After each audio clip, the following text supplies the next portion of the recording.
Bonjour à... Bonjour à... Seigneur. Bonjour à tous mes chers amis, j'espère que vous allez bien. On se retrouve pour une nouvelle facecam. Je suis dans ma journée de tournage, etc. Donc voilà, les facecams qui vont se suivre, j'aurai les mêmes habits. Écoutez, nous nous retrouvons pour une breaking news, comme à peu près toutes les semaines environ. Je fais une petite breaking news. Donc pour ceux qui ne connaissent pas le principe, il est simple, c'est que je vais regarder les actualités sur le site 20 minutes et je vais commenter ça en vous donnant mon opinion personnelle qui n'engage que moi. Encore une fois, c'est mon opinion. Je ne vous oblige pas à me croire, je ne vous oblige pas à m'écouter non plus, hein, même ceux qui m'aiment pas me regardent. Mais je vous oblige à rien du tout, mais je vous dis juste... je vous conseille juste d'être prudent et de faire attention à ce que vous regardez sur internet, surtout à la télévision aussi, à ce que vous entendez. Donc c'est parti, on va commenter l'actualité ensemble. Je ne sais pas ce qui se passe, j'ai pas regardé le 20 minutes aujourd'hui, donc je ne sais pas à l'avance les sujets du coup de cette breaking news, mais on va y aller. Mais je sais pas. Mon petit doigt me dit, non, mon flair me dit qu'il va y avoir du Covid. Je sais pas pourquoi. Bref, c'est parti. Alors, nous avons le gouvernement britannique veut tester dès mi-avril un système de passeport sanitaire. Alors, il faut se rappeler qu'il y a un an, quand il y a eu le premier confinement, on nous bassinait partout en disant il n'y aura pas de passeport sanitaire. Ça enfreint les droits de l'homme, la libre circulation, etc. Vous inquiétez pas, vous inquiétez pas, vous inquiétez pas, vous inquiétez pas. Et maintenant, on parle de plus en plus de passeports sanitaires. Voilà, c'est un passeport qui permettrait à ceux qui sont vaccinés de pouvoir, et aussi ceux qui sont testés négatifs, de pouvoir voyager plus librement, accéder à certaines commodités plus librement. Et ce qu'on nous dit depuis un an qui serait pas réalisable, ça sera, on va se retrouver par exemple dans quelques mois, si tu veux aller au resto, t'as intérêt à avoir été vacciné, tu vois. Si tu veux aller au ciné, faut être vacciné. Si tu veux aller au musée, faut être vacciné. Ainsi de suite. C'est ouais, c'est bien. On n'a jamais vu ça. De l'histoire de l'homme, on n'a jamais vu ça. Alors bon, vous allez me dire, on est quand même à peu près 50% de taux de mortalité sur cette maladie. Bien sûr, c'est totalement faux, mais on n'a jamais vu ça de l'histoire de l'homme, qu'on nous oblige à faire un vaccin pour pouvoir avoir accès à des commodités. Enfin, je ne crois pas, je suis pas historien, je suis pas anthropologue ou quoi que ce soit, mais moi, ça me choque. Pour moi, on n'a jamais vu ça. Enfin, en tout cas, de mon vivant, j'ai jamais vu ça, quoi. Alors oui, t'as des vaccins qui sont obligatoires pour faire rentrer tes gosses à la crèche et tout ça, certes, mais là...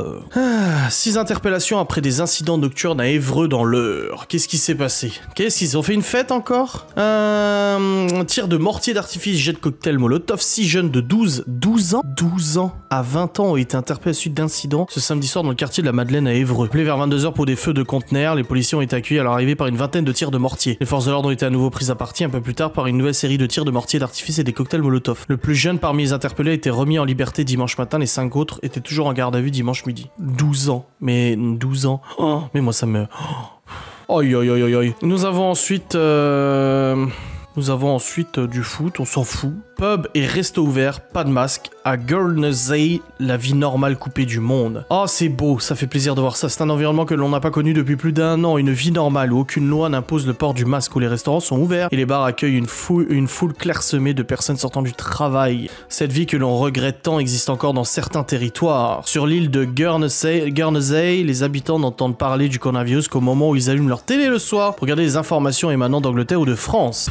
Moi, j'avais entendu il y avait pas un couple ou une famille qui avait été arrêtée il y a un an maintenant, en plein confinement, ils ont été arrêtés, ils ont dit mais nous on n'est pas au courant de ce qui se passe, on regarde pas la télé, blabla et tout.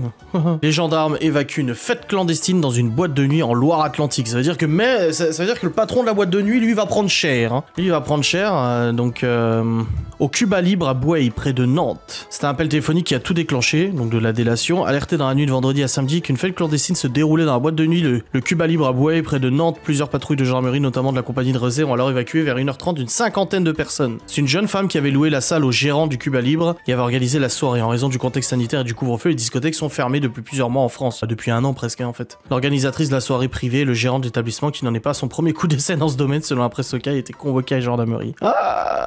Mon dieu, les gens... De toute façon, on va devenir fou. Ça va péter, je vous le dis. Les gens, ils ont besoin de se défouler, ils ont besoin de penser à autre chose, ils ont besoin de sortir, ils ont besoin d'aller au resto, ils ont besoin d'aller au bar, ils ont besoin de voir des potes, ils ont besoin de faire la fête, ils ont besoin de penser à autre chose que tout le bordel ambiant qu'on nous bassine tous les jours. Ah, je vais commencer à devenir pas content, là. Foot, il y a du foot, il y a du foot, il y a du foot.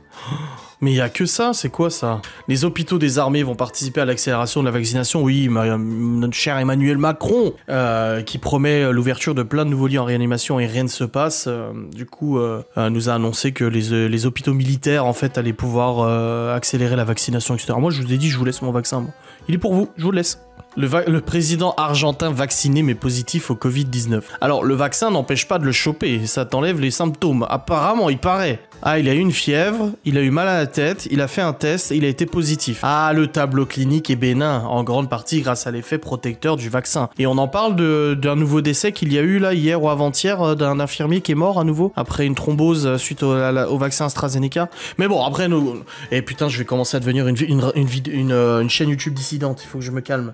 Il y a tant de choses, mes chers auditeurs, que le gouvernement ne veut pas vous dire. C'est pour ça qu'il ne veut pas de Kid Charlemagne à ce micro. Oui, j'aime mon pays. Oui, je vote. Enfin, je votais, jusqu'à ce que le bureau de vote déménage dans un bâtiment où il y a un gros chien. Calme-toi, Adrien, calme-toi, parce que là, on va commencer à me dire que je suis dissident, que je suis complotiste et tout. Allez, faut que je me reprenne là. Allez, BFM TV, iTélé, tout ça. Allez, c'est bon, je me mets en condition là. C'est bon, tout va bien. Alors, les chiffres des hospitalisations et des réanimations toujours en hausse. Oui, bah ça, oui. Facebook, piratage des données de 500 millions de comptes ont été mis en ligne. Ah, quoi ? 20 millions de comptes français. Il y a des noms complets, des numéros de téléphone, des dates de naissance et dans certains cas des adresses e-mail, des données concernant plus de 500 millions d'utilisateurs Facebook issus d'une fuite survenue en 2019 ont été mises en ligne sur un forum de hackers. Et il s'agit de données anciennes dont la fuite avait déjà été rapportée dans les médias en 2019. Nous avons trouvé et réparé ce problème en août 2019, a réagi un porte-parole de Facebook. Ce n'est pas la première fois que des données d'utilisateurs du premier réseau social qui compte 2,8 milliards d'utilisateurs mensuels se trouvent mises en ligne. Ah oui, avec le scandale à Cambridge Analytica, le truc là qui faisait des applications, des stats et tout. Ah bah écoutez, de toute façon on n'est pas sorti de l'auberge, on est dans la merde avec nos données, de toute façon elles sont malmenées à droite à gauche. Moi je le sais très bien parce que j'ai travaillé là-dedans aussi pendant quelques années, dans la pub et tout ça, où mon but c'était de récolter des informations pour les revendre derrière. Enfin, moi je les revendais pas directement, mais en gros les gens, déjà je mettais pas le couteau sur la gorge, hein. Les gens qui participaient à mon site internet, du coup, mettaient leurs coordonnées dans des formulaires, dans des questionnaires, dans des mutuelles, des trucs comme ça, et derrière les coordonnées étaient revendu derrière à un tiers, et puis moi je touchais une partie d'argent là-dessus. Et je reversais une partie de l'argent justement aux gens qui participaient à ces formulaires sur mon site internet. Voilà, c'était le business en fait, c'était du B2C, c'était bien. Mais voilà. Écoutez, on en a fini avec les news. Encore une fois, c'est une courte breaking news, hein. Moi j'y suis pour rien, moi je vous fais des breaking news, je fais en fonction de ce qu'il y a. J'en ai une qui vient d'arriver là. Une fête clandestine dans un hangar désinfecté près de Aix-en-Provence. 150 personnes étaient rassemblées ce samedi soir, juste avant l'entrée en vigueur du nouveau confinement national. Et pourquoi ils nous ont mis une Mégane RS en news? Tu sais, ils nous mettent la photo d'une Mégane RS pour ça. Oh lol, les fêtards ont passé la nuit dans leur véhicule ou dans des tentes de fortune installées sur le champ à l'extérieur. 3 accès au site continuaient de faire l'objet de contrôle. Les gendarmes étaient appuyés par une équipe cynophile de détection de stupéfiants. Pourquoi les gens qui font la fête forcément des stupes? Ça se passe comment? Ouais, ils ont branché l'électricité sur des branchements illégaux, non-respect du couvre-feu. Ils ont amendé combien? Ils ont cité interdit accès aux nouveaux véhicules et ont verbalisé une quinzaine de personnes. Sur 150, ça va. 15 sur 150, ça va. Mais bon, 15 fois 135, ouais, ça fait un petit chiffre quand même. Après, bon, bah, les gendarmes font leur taf, hein, de toute façon, qu'est-ce que tu veux, c'est comme ça. Mais voilà, on en a fini pour les news de la semaine. On s'arrête là pour cette petite breaking news. J'espère que ça vous a plu. J'espère que mon opinion vous a plu et que j'ai pas été trop dissident, hein. Je veux dire, je vais avoir des ennuis, moi. Hein. Non, mais faut faire attention parce que ça plaît pas qu'on remet des choses en question haute, donc il faut être très très vigilant. Mais ouais, sinon je calmerai un peu les breaking news un temps, je ne sais pas. Déjà avec toutes les casseroles qu'on me colle sur la tronche, c'est un peu difficile, quoi, je vais pas te mentir. Allez, je te remercie d'avoir regardé cette vidéo, hein, et puis salut.